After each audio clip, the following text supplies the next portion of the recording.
বাংলার রাজনীতি শেখ হাসিনার বাইরে সরে যাওয়ায় ভারত হাত বাড়াইতেছে বাংলাদেশ জাতীয়তাবাদী দলের দিকে। এখানে বলা হয়েছে মোদী যে খালেদা জিয়ার স্বাস্থ্যের খোঁজ নিচ্ছে সেটা হচ্ছে সিগন্যাল যে বিএনপির সাথে এনগেজ হইতেছে ইন্ডিয়া হাই লেভেলে। 7 তারিখে ভাই, এই মাসেরই 7 তারিখে একটা চার্জশিট দিবে। এই চার্জশিটের দিনে আমরা আশা করি আসল নামটা বেরিয়ে আসবে। আর ওই চার্জশিটের মধ্যে যদি দেখি ওই আগেরই মতো আগে যা যা বলছেন তাই, এই কয়জন আসামি আর অরিজিনাল আসামি কোথায় আছে জানি না। আর এই ইনকলাব মঞ্চ আপনাদেরকে ছাড়বেন। আগামী সোমবার রাত 12টার মধ্যে যদি হাদির খুনি গ্রেফতার না হয়, আমি সহ সারা পৃথিবীর সকল প্রবাসী রেমিটেন্স শাটডাউন করব। হাদি ভাইয়ের বিচার না হলে রেমিটেন্স শাটডাউন। হাদি ভাইয়ের বিচারের জন্য আজকেই লাস্ট 12 ঘন্টা ডেডলাইন। এখন 20 লাখ লোক চলে আসবে, ঢাকা শহর অচল করে দিতে পারবো, সরকার বদল করে দিতে পারবো। সেখানে তো স্বরাষ্ট্র উপদেষ্টা, আইন উপদেষ্টা তো ছোট জিনিস।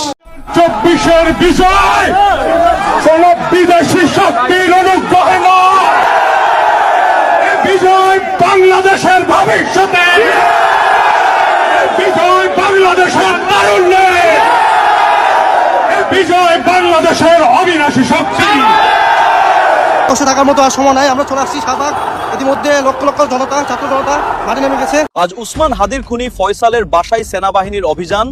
ওসমান হাদি তো এখন নেই, ওসমান হাদির স্ত্রীকে আমি বিয়ে করতে চাই। তার ছেলে আমাকে আব্বু বলবে।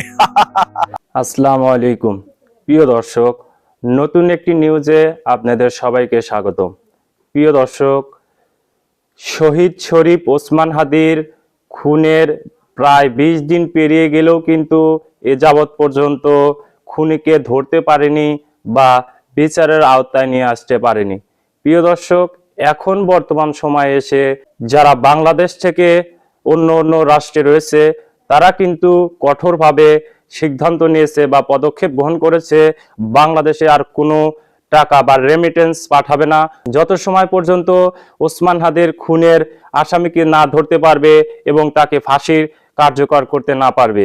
প্রিয় দর্শক, এমনটাই জানিয়েছে সকল রাষ্ট্রের প্রবাসীরা।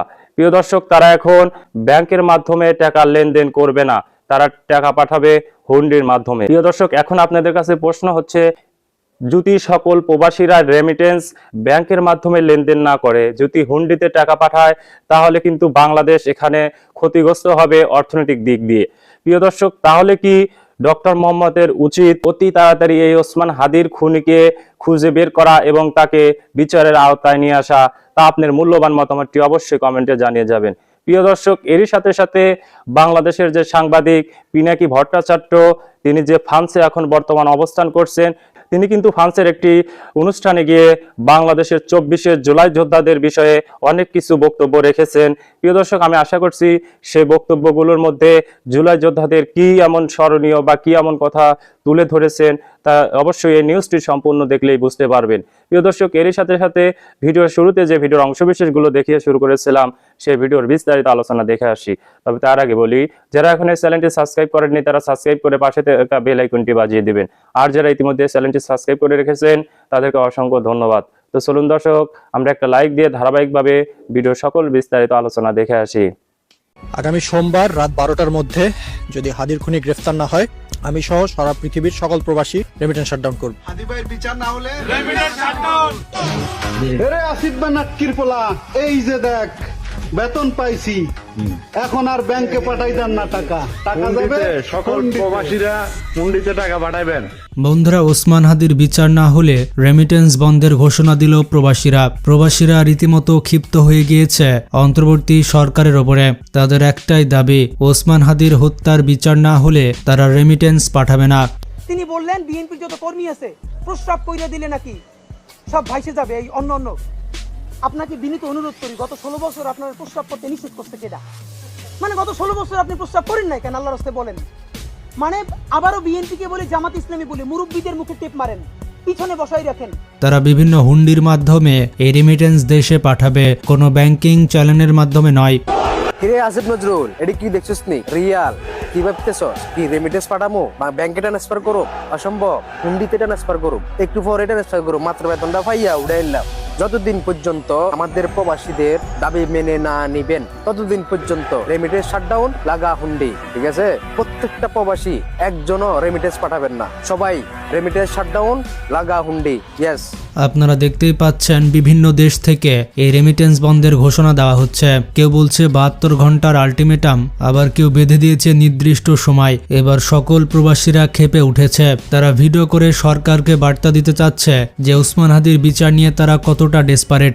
আপনারা দেখতেই পাচ্ছেন সকল প্রবাসীরা বলছে নির্দিষ্ট সময়ের মধ্যে যদি হাদি হত্যার বিচার না হয় তাহলে রেমিটেন্স পাঠানো সম্পূর্ণ বন্ধ। শরীফ ওসমান হাদি হত্যার বিচার না হলে রেমিটেন্স শাটডাউন। সরকার প্রয়োজনে হুন্ডিতে পাঠাবো। আগামী 72 ঘন্টা সময়, আগামী 72 ঘন্টা। বিভিন্ন দেশে অবস্থানরত প্রবাসীরা রীতিমতো ক্যাম্পেইন চালু করেছে। ইতিমধ্যে বিভিন্ন দেশ থেকে তারা রেমিটেন্স পাঠানো বন্ধ করে দিয়েছে, আর এর প্রভাব অর্থনীতিতেও দেখা যাচ্ছে। যেমনটা দেখেছেন 2024 সালে হাসিনা সরকার পতনের সময় যখন রেমিটেন্স যোদ্ধারা রেমিটেন্স পাঠানো বন্ধ করে দেয়, তখনই সরকার আরো বেশি ভয় পেয়ে যায় এবং সরকার পতনের পেছনে প্রবাসীদের ভূমিকা ছিল অনেক বেশি। এমনকি তৎকালীন তথ্যমন্ত্রী জুনায়েদ আহমেদ পলক মিডিয়ার সামনে এসে হাত জোর করে রেমিটেন্স পাঠাতে বলেছিলেন। রেমিটেন্স শাটডাউনের এই ঘোষণায় বিভিন্ন দেশের প্রবাসীরা একাত্মতা জানিয়েছে। বিভিন্ন প্রবাসীরা তাদের ফেসবুক পোস্টে লিখেছেন 72 ঘন্টার আলটিমেটাম দেওয়া হয়েছে। বিভিন্ন দেশ থেকে কোনো প্রবাসী ফেসবুক পোস্ট দিয়ে, আবার কেউ ভিডিও বার্তা দিয়ে অন্তর্বর্তী সরকারকে বলছে ওসমান হাদির হত্যার বিচার করতে। কেউ ভিডিও পাঠাচ্ছেন মধ্যপ্রাচ্য থেকে, কেউ ভিডিও পাঠাচ্ছেন ইউরোপ আমেরিকা থেকে। নির্দিষ্ট সময়ের মধ্যে হাদির হত্যাকারীর বিচার না করতে পারলে সারা বিশ্বের সকল প্রবাসীরা সম্মিলিতভাবে রেমিটেন্স বন্ধ করে দিবে।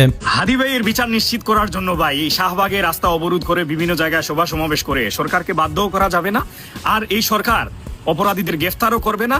আমরা এটা দেখতেও পাবো না। মাত্র 2 সপ্তাহের মধ্যে যদি আপনি আমরা প্রবাসীরা যদি উদ্যোগ নেই, 2 সপ্তাহের মধ্যে হাদির অপরাধী গ্রেফতার হবে এবং দ্রুত বিচার নিশ্চিত হবে। তার একমাত্র পথ হচ্ছে আপনার আমার রেমিটেন্স। আমরা রেমিটেন্স বন্ধ করে দিই, বিশ্বাস করেন এই সরকার পড়ে যাবে।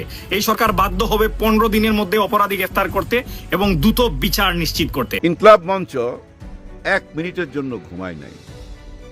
শহীদ হাদিকে যেদিন ঘুম পাড়ায় দিয়ে আসলো কবি নজরুলের পাশে, সেদিন থেকে আজ পর্যন্ত 1 মিনিটের জন্য ঘুমায় নাই। ইনকলাব মঞ্চ জেগে আছে, বিচার চায়, বিচার। সে বিচারটা কার কাছে চায়? আমেরিকার কাছে চায়, চীনের কাছে চায়, না বাংলাদেশের সরকারের কাছে চায়।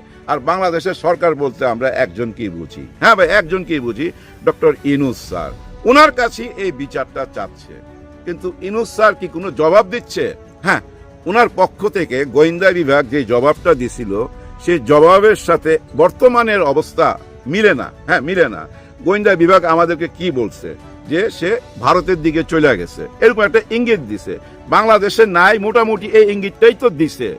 কিন্তু আসামি দাবি করতেছে সে দুবাইতে আছে। শুধু দুবাই কোন লোকেশনে? আবার সেটা আবার সারজাতে আছে। এখন আপনারা চিন্তা করেন, আসামি তার পরিচয় দিতেছে, তার ঠিকানা বইলা দিতেছে, সে কোথায় আছে। এটা কি বিশ্বাসযোগ্য? না, বিশ্বাসযোগ্য না। অনেকে মনে করতেছে এটা এআই দিয়ে তৈরি। না, এটা এআই দিয়ে তৈরি না।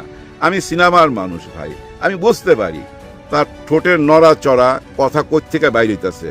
কিছু কথা বাইর হয় ভাই ঠোঁটের আগা থেকে, আর কিছু কথা বাইর হয় পেটের ভিতর থেকে, আর কিছু কথা বাইর হয় ভাই এই মাথা থেকে। ওই চোখ দেখলেই বোঝা যায়। ও তো আর আমার মতো সানগ্লাস পরা না, ওর চোখ দেখতে পাচ্ছি তো। ওর চোখ দেখে আমি বুঝতে পারতেছি এগুলা ঠোঁটের আগার কথা, ব্রেন থেকে না, ঠোঁটের আগা, মুখস্থ করা কথা। হ্যাঁ ভাই, মুখস্থ করা কথা। আর সে কেনই কথাগুলো বলতেছে? ওই যে তার মা বাপ সহকারে 11 জনকে ধরে রাখছে, ওই জন্য সে সামনে আসছে। কিন্তু এই মা বাপ বা তার গার্লফ্রেন্ড বউ এদেরকে যদি না ধরতো তাহলে কি আসতো? হ্যাঁ, তারপরও সে আসতো। কারণ কি জানেন? তাকে নিয়ে কেউ খেলতেছে, তার পিছনে কেউ আছে, যা শিখাই দিতেছে সে তাই বলতেছে। আজকে একটা ভিডিও দেখলাম, এই ভিডিওতে সে বৈশা কথা বলতেছে, বোঝা যায় বৈশা কথা বলতেছে, যদিও বোঝার কোনো ক্ষমতা নাই, কারণ ক্যামেরাটা ঠিক এই জায়গাটা রাখে, ব্যাকগ্রাউন্ড যেন দেখা না যায়। তারপর হচ্ছে সে বৈশা রয়েছে একটা লাল চেয়ার বা প্লাস্টিকের চেয়ার বা সোফা, এরকম একটা কর্নার দেখা যাচ্ছে। তার মানে সে বৈশা কথা বলতেছে রিল্যাক্স মুডে। হ্যাঁ, রিল্যাক্স মুডে কথা বলতেছে। তার এই লাস্ট ভিডিওটা, মানে আমি 3টা দেখছি, জানি না কয়টা আপনারা দেখছেন, আমি 3টা দেখছি। শেষ যেটা দেখছি, এর পিছনে উদ্দেশ্য ছিল, বিরাট বড় একটা উদ্দেশ্য। প্রথম উদ্দেশ্য হইল সে ওসমান হাদিকে, শহীদ ওসমান হাদিকে এমন একটা জায়গায় নিয়ে যাচ্ছে ধীরে ধীরে। এর আগেও সে কিছু কথা বলছে যে আমি তাকে 5 লাখ টাকা দিছি একটা কাজ করাইবার জন্য। তার মানে ওসমান হাদি তদবির করত, এবং সে এই কথাও বলছে যে আমি ওনাকে চেকে দিতে চাইছি, উনি বলছে না ক্যাশ লাগবে, আর অ্যাডভান্স ছাড়া কাজ করা যাবে না। তার মানে দেখেন সে ভিডিওতে ওসমান হাদির দিকে এমন কিছু ইঙ্গিত করতেছে যে আপনার মনের মধ্যে প্রশ্ন চলে আসবে, ওসমান হাদি তাইলে কি তলে তলে ওই তদবির ব্যবসা করত? এর কাছ থেকে নাইলে 5 লক্ষ টাকা নিল কেন? তারপরে সে কি বলতেছে 200 গেঞ্জি দেওয়ার জন্য তাকে খুব চাপ দিছে, টেলিফোন করছে। আপনারা তাকে জিজ্ঞাসা করেন, মানে ওসমান হাদির সঙ্গে যারা ছিল তাদেরকে জিজ্ঞাসা করতে বলতেছে। এই পর্যন্ত বলা ঠিক আছে, আচ্ছা ধরে নিলাম এগুলো হইতে পারে, এগুলো আমরা বিশ্বাস করতেও চাই আবার করতেও চাই না, এগুলো সবই প্রমাণ পাওয়া যাবে ওসমান হাদির আশেপাশে যারা আছে তাদের সঙ্গে কথা বললে।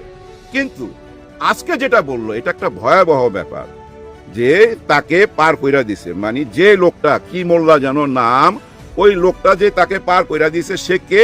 সে হচ্ছে কি র্যাবের সোর্স। সে বলতেছে যে র্যাবের সোর্স উত্তরায় থাকতো, তাকে নিয়ে সেফ জোনে রাখছে 1 রাত, তারপরে তাকে বলছে যে দেখো ফেসবুকে ইউটিউবে ছড়াইয়া গেছে, তুমি এটা করছো, এই ঘটনা তুমি ঘটাইছো, তোমাকে কিন্তু ছাড়বে না, তুমি পালায়া যাও। তাহলে কি করে পালামু?